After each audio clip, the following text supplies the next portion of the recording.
ભાગ્ય સૌભાગ્ય. લેખક હરકિશન મહેતા. ચેપ્ટર 11. મધદરિયે અચાનક ત્રાટકેલા ઝંઝાવાટમાં તોફાની મોજાની થપાટ ખાતું વહાણ ડૂબું થતું હોય અને આજુબાજુમાં મદદે આવી ચડે એવું કોઈ દેખાતું ન હોય એવી દયાજનક હાલતમાં રાધાબહેન સામે પડેલા ટેલિફોન પર શાપ વરસાવતા બેઠા હતા. શું બની ગયું એ સમજાતું ન હતું અને થોડું ઘણું જે સમજાતું હતું એવું બનવાનો તો સ્વપ્ને ખ્યાલ ન હતો. અડધા કલાક પહેલા સર્વનાશની ચેતવણી સંભળાવીને મૂંગા થઈ ગયેલા ફોન પર રાધાબહેનને એવો કાળ ચડ્યો કે વાયર ખેંચી કાઢી એ કાળમુખા ટેલિફોનને બારીમાંથી બહાર ફગાવી દઉં, પણ એમ કરવું એ પાલવે તેમ ન હતું, કારણ કે આ ટેલિફોન જ એમને ડૂબતા બચાવી શકે તેમ હતો. ડૂબાડનાર પણ એ અને તારણહાર પણ એ. રાધાબહેનને એક સંતાપ તો અઠવાડિયાથી કોરી ખાતો હતો. અંતુ કાકા ઘરમાં પગ મૂકશે તો એમને જીવતા પાછા નહીં જવા દઉં એવી આશીષની ધમકી લટકતી તલવારની જેમ દિવસ રાત એમના માથા પર તોડાઈ રહી હતી. આશીષને તો હવે તે વારી શકે તેમ ન હતા અને અંતુ કાકાને હંમેશાને માટે ઘેર આવતા પણ રોકી શકે તેમ ન હતા. ટેલિફોન પર અંતુભાઈને આજીજી કરી થોડા દિવસ પૂરતું ઘેર નહીં આવવા માંડ સમજાવી શક્યા હતા. અંતુભાઈનો આગ્રહ હતો કે આશીષ ઘેર ન હોય ત્યારે એકવાર આવીને હું તારી સાથે રૂબરૂ આ વિશે ચર્ચા કરી લઉં, પછી જે નિર્ણય લઈએ એમાં અફર રહીશું. તું કહીશ તો જિંદગીભર તારે આંગણે પગ નહીં મૂકું. પણ રૂબરૂ મળવા આવવાના એમના આગ્રહને રાધાબહેને મક્કમપણે ટાળ્યો હતો.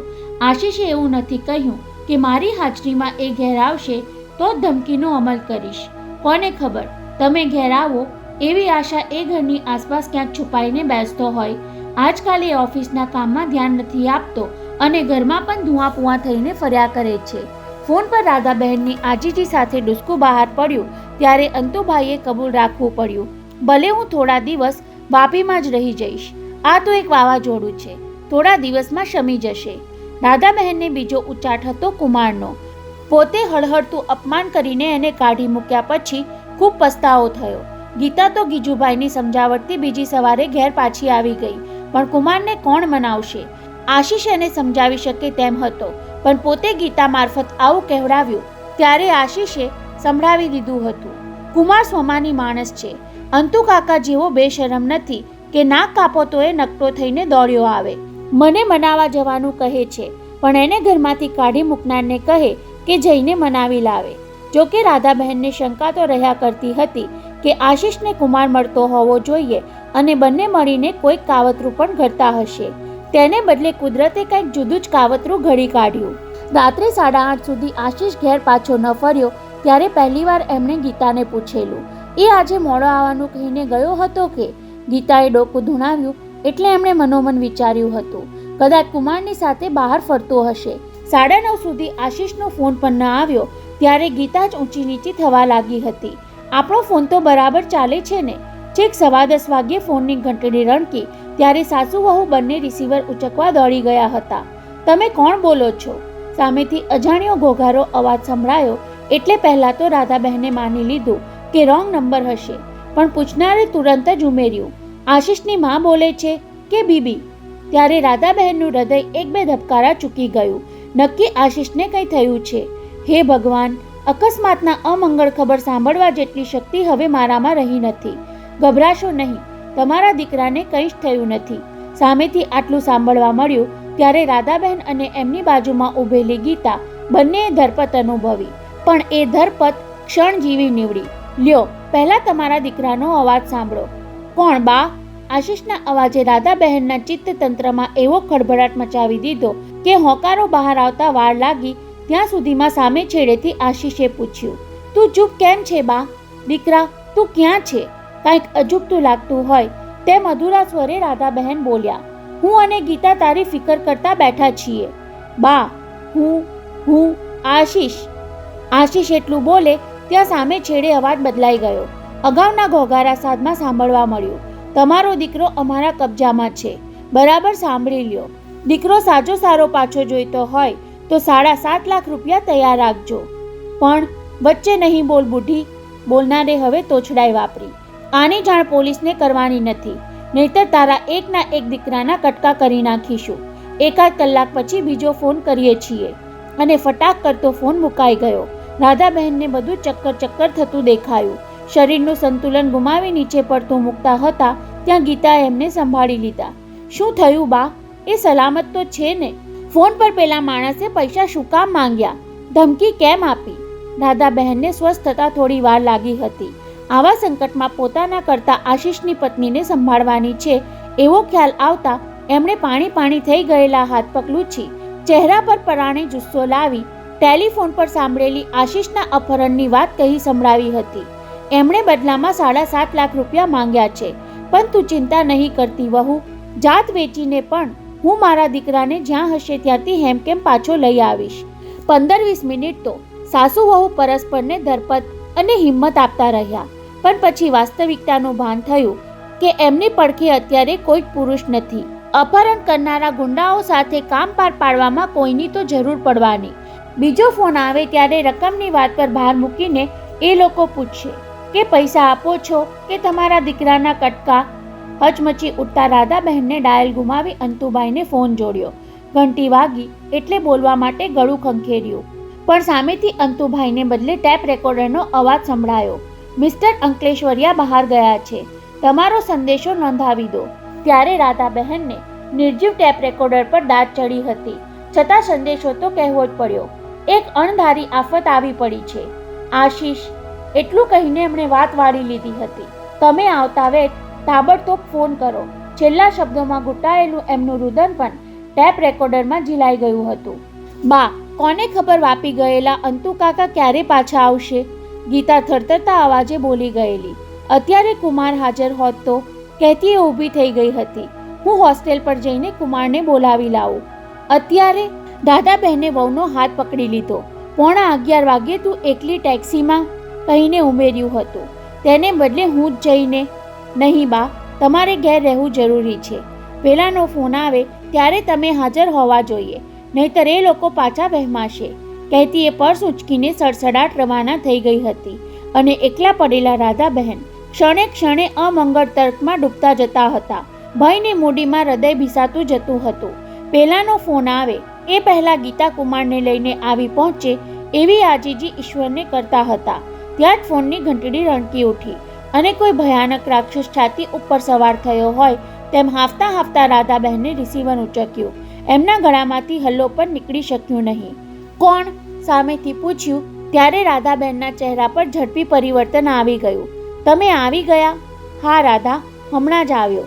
અને આવતા જ ફોનના ટેપ રેકોર્ડર પર સંદેશો સાંભળી કપડાં બદલવા રોકાયા વિના તને ફોન જોડ્યો. અંતુભાઈ એકી શ્વાસે બોલતા હતા. શું વાત છે રાધા? શી આફત? તમે હમણાં ને હમણાં આવો. મારો જીવ કપાઈ રહ્યો છે, શ્વાસ રૂંધાઈ રહ્યો છે. હું સાવ એકલી. રાધાબહેનને ગળે ડૂમો ભરાઈ આવ્યો અને અંતુભાઈ પણ વધુ સાંભળવાને બદલે બોલી ઉઠ્યા. હિંમત રાખ રાધા, હું બેઠો છું ત્યાં સુધી તું એકલી નથી. અબ ઘડી આવી પહોંચું છું. રિસીવર મૂકીને રાધાબહેન ઉઠ્યા, મોં ધોયું, 2 ઘૂંટડા પાણી પીધું અને ફરી ટેલિફોન સામે આવીને ગોઠવાયા. અંતુભાઈના આવતા પહેલા ફોન ન આવે એટલા માટે રિસીવર નીચે મૂકી દેવાનો વિચાર આવ્યો, પણ તુરત માંડી વાળ્યો. કોને ખબર, એમાં પણ સામેવાળાને વહેમ આવશે. ત્યાં દરવાજાની ઘંટડી વાગી એટલે એ સફાળા ઊભા થઈ ગયા. એ આટલા જલ્દી આવી પહોંચ્યા? ઉતાવળા પગલે જઈને દરવાજો ઉઘાડ્યો તો ગીતા સાથે કુમારને ઊભેલો જોયો. બંનેની નજર ટકરાઈ ત્યારે વધુ વાર નજર મિલાવી ન શકતા હોય તેમ આડું જોઈ લઈને રાધાબહેને કહ્યું, સારું થયું તું આવી ગયો કુમાર. પણ કુમારને અત્યારે આવકાર કે અવગણનાની પરવા ન હતી. ચિંતાતુર ચહેરે અંદર ધસી આવતા એ બબડ્યો, મારા તો માનવામાં આવતું નથી માસીબા, આપણો આશીષ લખપતિનો બેટો ક્યાં છે કે એ લોકો અપહરણ કરીને બદલામાં 7.5 લાખ રૂપિયા માંગે? જરૂર કાંઈક ગોટાળો છે. કાં તો આશીષને ઉઠાવી જવામાં એ લોકોની ભૂલ થઈ છે અથવા તો કાંઈક જાણભેદુએ કાવતરું ઘડ્યું છે. કેવું કાવતરું કુમાર? રાધાબહેને અધીરાઈથી પૂછ્યું. આશીષને ઉપાડી જવામાં કોને રસ? પણ એ બોલવાનું પૂરું કરે તે પહેલા જ ઘરના ઉઘાડા દરવાજામાંથી દાખલ થતા અંતુભાઈ અંદર આવી પહોંચ્યા હતા. શું થયું? આશીષ કેમ દેખાતો નથી? કોઈ અકસ્માત? નહીં. દાદાબહેન ફરી રઘવાયા થઈ ગયા. પેલા લોકોનો ફોન આવે એ પહેલા ઝડપથી કહેવાય એ રીતે એમને સમજાવી દીધું. કુમારને તો ગીતાએ ટેક્સીમાં જ બધું સમજાવી દીધું હતું. આશીષનું કિડનેપિંગ? અંતુભાઈએ ડોક હલાવી. એ બને જ નહીં કહેતા વિચારમાં પડી ગયા ત્યારે ગીતા બોલી ઉઠી, બને નહીં છતાં બન્યું છે. હવે એ નક્કી કરો કે બીજો ફોન આવે ત્યાં સુધીમાં એમની માંગણીનો શો જવાબ આપવો છે. જવાબ? અંતુભાઈ મૂંઝવણમાં પડી ગયા. સોફા પર બેસીને ટેલિફોન નજીક ખેંચ્યો. ફોન આવે તે પહેલાં હું પોલીસ કમિશનરને જાણ કરી દઉં. એ લોકો ફોન ટેપ કરી તુરંત પત્તો લગાડશે. પરંતુ અંતુભાઈએ 2-4 આંકડા ગુમાવ્યા હશે ત્યાં રાધાબહેને ઝાપટ મારીને ફોન ખેંચી લીધો. એટલે તમે પોલીસને જાણ કરી મારા દીકરાનો જીવ જોખમમાં મૂકવા માંગો છો? એમનું મુખ રૌદ્રતા ધારણ કરવા લાગ્યું. પોલીસને જાણ કરવાની હોત તો મને પણ એ આવડતું હતું.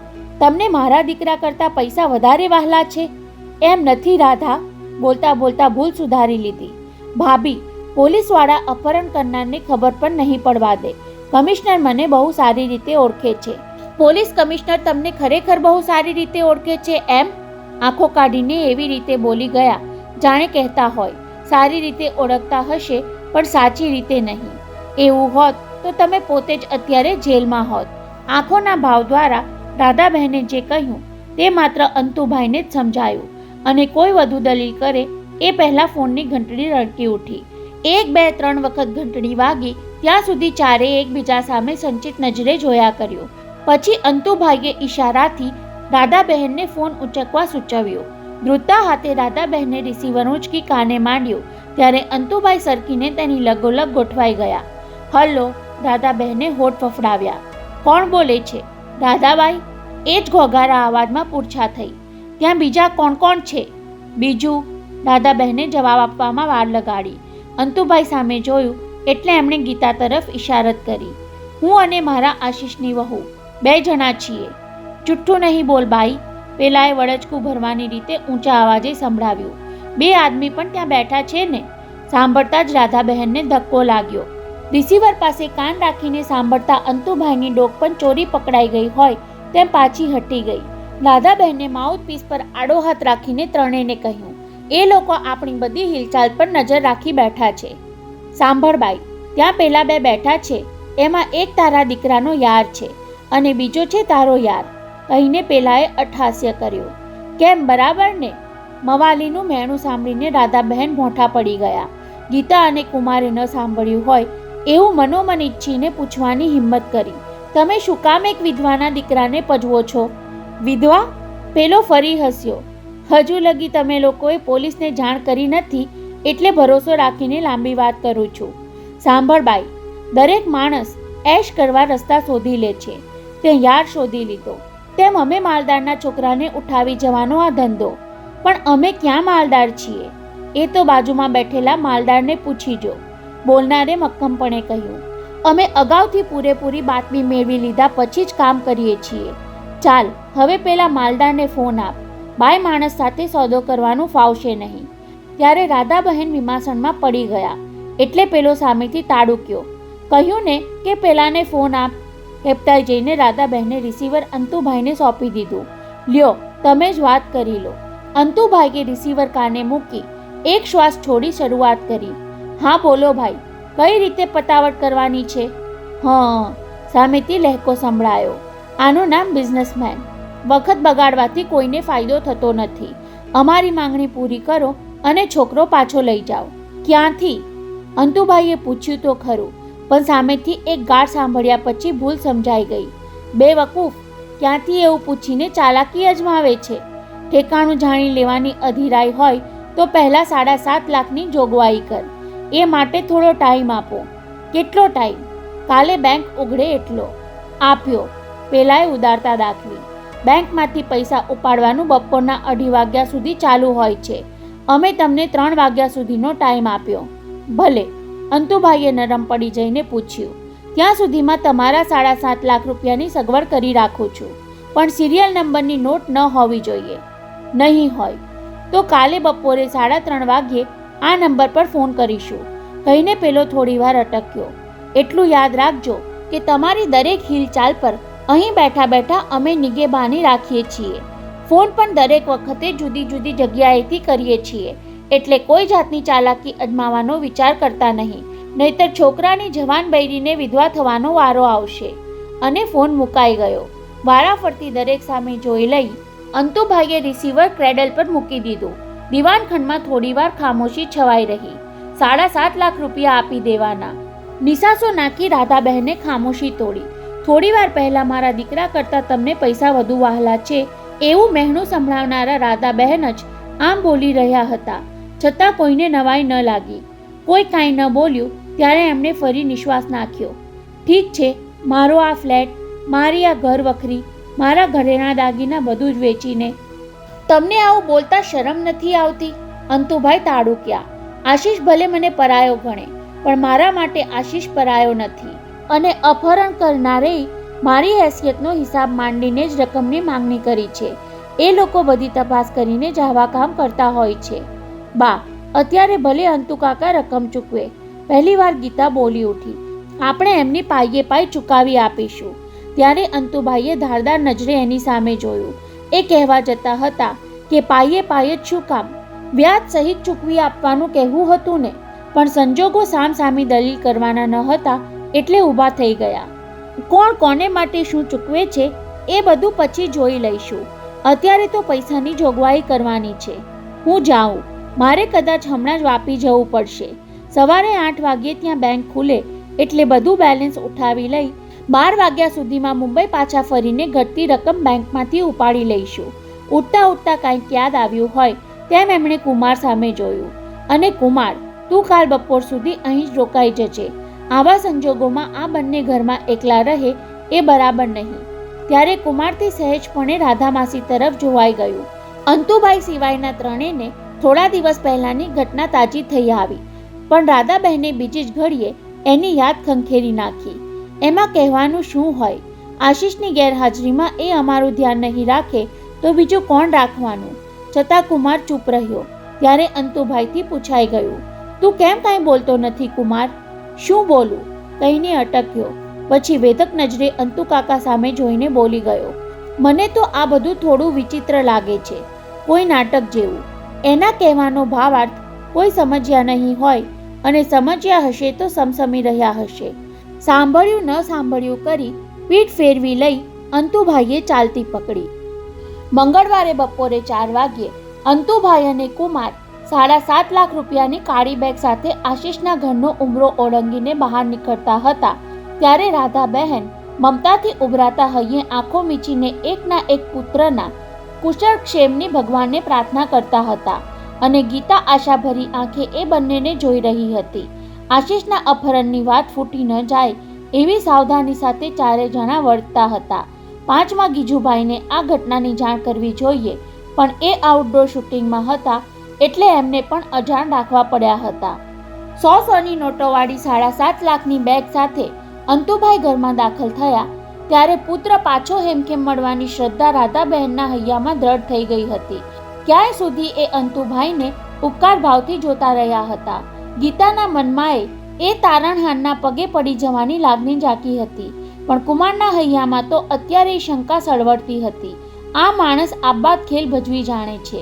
3:30 ચારેય જણા હજુ ચા કોફી પીતા હતા ત્યાં જ ફોનની ઘંટડી રણકી ઉઠી હતી અને અંતુભાઈએ જ ફોન ઉંચકી લીધો હતો. કેમ શેઠિયા, રકમ લઈ આવ્યા ને? જવાબમાં અંતુભાઈ હા કહે તે પહેલા જ સામેવાળાએ કહી દીધું, કાળી બેગમાં રકમ લઈને તમે ત્યાં પહોંચ્યા ત્યારે જ અમને એના ખબર મળી ગયા હતા, એટલે તમને અમારા પર પૂરો ભરોસો છે કહીને અંતુભાઈએ પૂછી લીધું, તો હવે અત્યારે રકમ પહોંચાડવા ક્યાં આવવાનું છે? પૈસાનો ભાર હળવો કરવાની બહુ ઉતાવળ છે શેઠિયા? સામેવાળાએ નાટકીય ઢબે કહ્યું, મારી હથેળીમાં પણ લક્ષ્મીની ખંજવળ આવવા લાગી છે, તો ઠેકાણું આપો ને. ઠેકાણું? પહેલાં તો તમારે અંધેરી રેલવે સ્ટેશનની પશ્ચિમ બાજુએ બહાર નીકળી ફ્રૂટવાળાની બાજુમાં લોટરી વેચતા કાણિયા પાસેથી એક ટિકિટ ખરીદવાની. પછીની વાત પછી. સામેથી કડાકી સંભળાઈ. બહુ પૂછતાછ નહીં કરવાની. કાણિયાને પૂછજો કે 7.5 લાખના ઇનામવાળી લોટરીની ટિકિટ આપો. ભલે, અમે નીકળીએ છીએ કહીને અંતુભાઈ ફોન મૂકવા જતા હતા ત્યાં સામેવાળાએ રોક્યા. નહીં, હમણાં નીકળવાનું નથી. તમારે 5 વાગ્યે ત્યાં પહોંચવાનું છે. ત્યાં સુધીમાં અમારો બધો બંદોબસ્ત પાકો થઈ જશે. બીજું કાંઈ? બીજું તો એ કે પોલીસને જાણ કરવાની જરા સરખી ગંધ આવશે તો શેઠિયા તારી ખેર નથી. મારો માણસ તને કે તારી સાથે આવનારને ઠાર કરતા અટકાશે નહીં. તારી જાન જશે, 7.5 લાખ જશે અને છોકરો જમીનમાં દટાઈ જશે. ધમકીના એ વાક્યો સાંભળી અંતુભાઈની હથેળીમાં પરસેવો છૂટ્યો હતો, પણ સામે બેઠેલા ત્રણેયને કળવા દીધેલું નહીં. 3:35 થી 4:15 વાગતા સુધીની 40 મિનિટ ચારેય ઊંચા જીવે વિતાવી પડી હતી. કુમાર, કાલે રાત્રે તું એક વાક્ય બોલી ગયેલો. અંતુભાઈએ સિગ્નલ પાસે કાર થોભાવવા બ્રેક મારીને તેની સામે જોયું.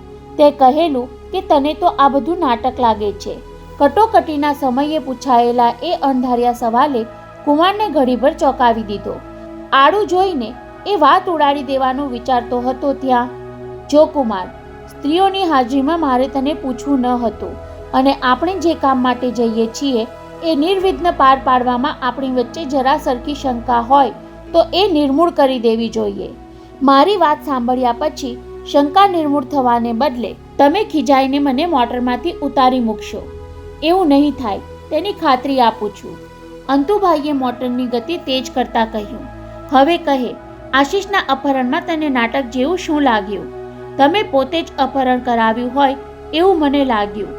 ઉતાવળે બોલી જઈને કુમારે કહ્યું. હવે 7.5 લાખના બદલામાં તમે એને છોડાવવા જઈ રહ્યા છો એ નાટકનો બીજો અંક છે. સાંભળીને અંતુભાઈએ એવો આંચકો અનુભવ્યો કે એક્સિલેટર પરથી પગ હટી ગયો અને મોટરની ગતિ અચાનક ધીમી પડી ગઈ. પાછળ આવતી કારે સમયસર બ્રેક ન મારી હોત તો અંતુભાઈની એમ્બેસેડર સાથે અફડાઈ ગઈ હોત. સોરી કહીને કારને ફરી ગતિમાં લેતા અંતુભાઈએ સ્વસ્થતા ધારણ કરી લીધી. કુમાર, આવું નાટક કરવાની મને શી જરૂર?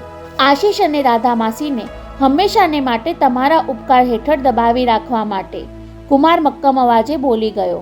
આશીષે ધમકી આપી હતી કે હવે મારા ઘરમાં અંતુકાકા પગ મૂકશે તો એમને જીવતા નહીં જવા દઉં, એટલે પહેલાં એનું અપહરણ કરાવી પછી એને ખાતર 7.5 લાખ રૂપિયા હોમી દઈને એને છોડાવી લેવાનો પેત્રો રચ્યો.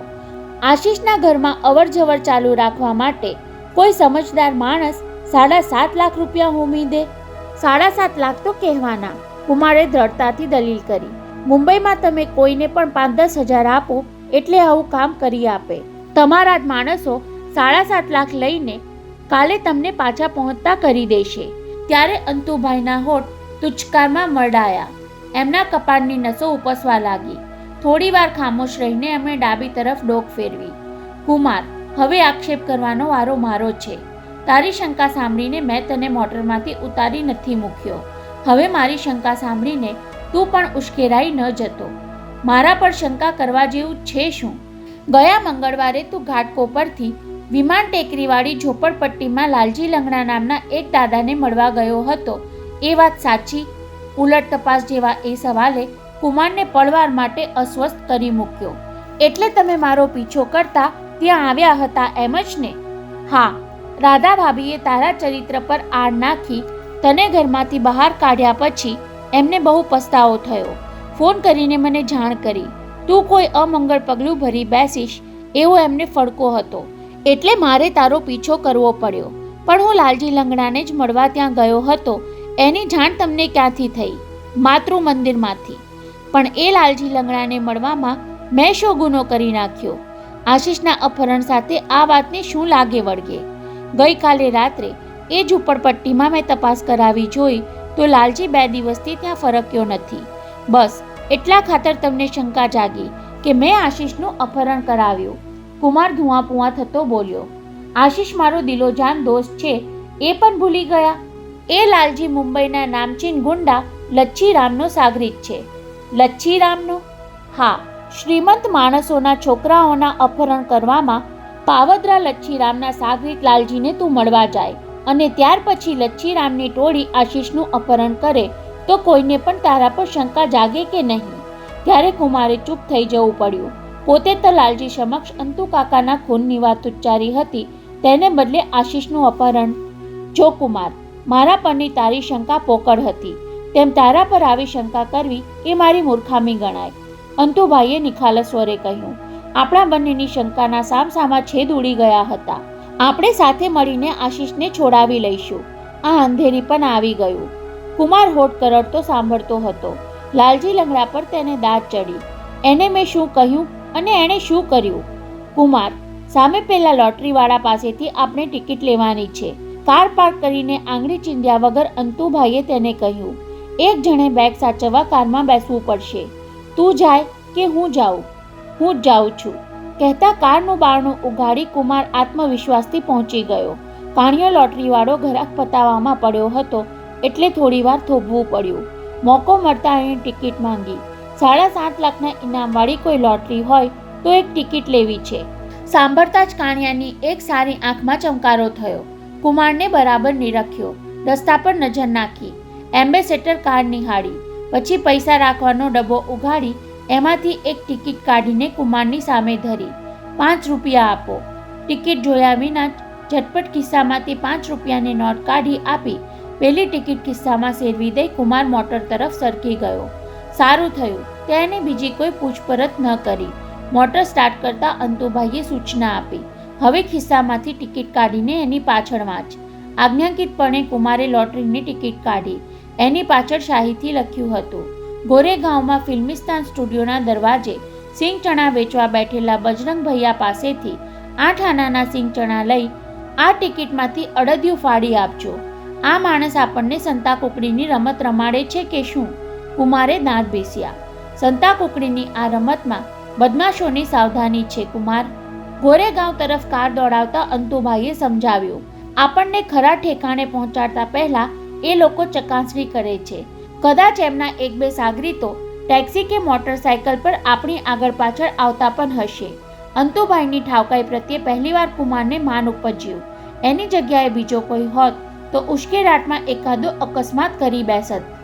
ગોરેગાંવના ફિલ્મ સ્ટુડિયોના દરવાજા પાસે સિંગ ચણા વેચતા ભૈયાને અંતુ કાકાએ દૂરથી જોઈ લઈ બરાબર તેની લગોલગ કાર ઊભી રાખી દીધી. બજરંગ ભૈયા, 8 આને કા ચના દેના, કહી કુમારે કારમાં બેઠા બેઠા જ 8 આની લંબાવી. ભૈયાએ 8 આના તો લઈ લીધા પણ ચણાની પૂરી ભરવાની ચેષ્ટા કરી નહીં. ત્યારે અંતુભાઈએ કુમારના ગોઠણને ઠોસો માર્યો. પેલી ટિકિટનું અડધિયું આપી દે. ઓહ! પોતાની ભૂલ માટે મોફતનો ઉદ્ગાર વ્યક્ત કરીને કુમારે ટિકિટના અડધિયાનો હાથ તેની તરફ લંબાવ્યો ત્યારે ભૈયા પર ધારી અસર થઈ. અભી દેતા હું સાબ. નીચે નમી બજરંગે નોટબુકનો એક કાગળ કાઢીને તેની ઉપર પૂડી બનાવી ચણા ભરી આપ્યા. કાગળ ફેંક નહીં દેના સાબની સૂચના સાથે પૂડી કુમારના હાથમાં પકડાવી દીધી. અંતુભાઈએ ફરી કાર સ્ટાર્ટ કરી. એટલી વારમાં ચણા સીટ પર ઠાલવી કુમારે કાગળની કડી ઉખેડી. તેની ધારણા સાચી ઠરી. આશીષ સુધી પહોંચવાનું અંતિમ સરનામું એ કાગળ પર લખ્યું હતું. મડ આઇલેન્ડ, એરંગલ ભાટી ગામ, નેવી સેન્ટરની થોડે આગળ, ગ્રીન હાઉસના દરવાજે એક કૂતરો તમારું સ્વાગત કરશે. પધારો. અને અંતુભાઈએ મડ ટાપુ તરફ એમ્બેસેડર ભગાવી.